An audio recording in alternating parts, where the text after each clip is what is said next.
اعوذ باللہ من الشیطان الرجیم، بسم اللہ الرحمن الرحیم۔ آج ایک اہم پیغام لے کر آپ کی بارگاہ میں حاضر ہیں۔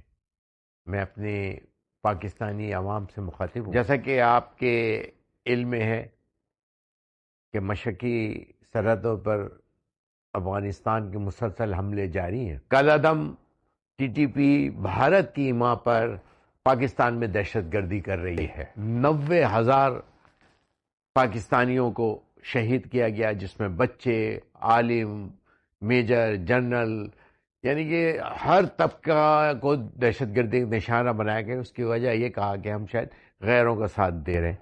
آج یہ خود کش حملے سمیت معصوم پاکستانیوں، پاک افواج کو نشانہ بنایا گیا، اس میں کس کا قصور ہے؟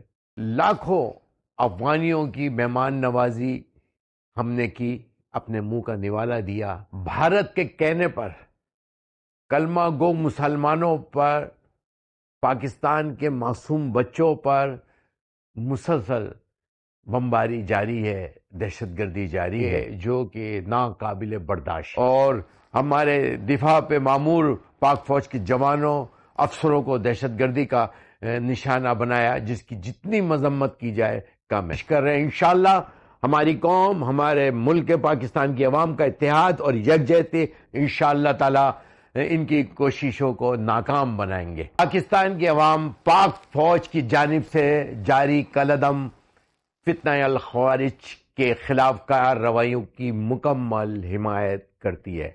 بھارت کو پاکستان کی عالمی سطح پہ جو پذیرائی، جو کامیابی مل رہی ہے، وہ ان کو ہضم نہیں ہو رہی۔ بھارت کرائے کے قاتلوں کے ذریعے پاکستان کو عدم استحکام کی جانب دھکیلنے کی ناکام کوشش کر رہا ہے۔ اسلام زندہ باد، پاکستان پائندہ باد۔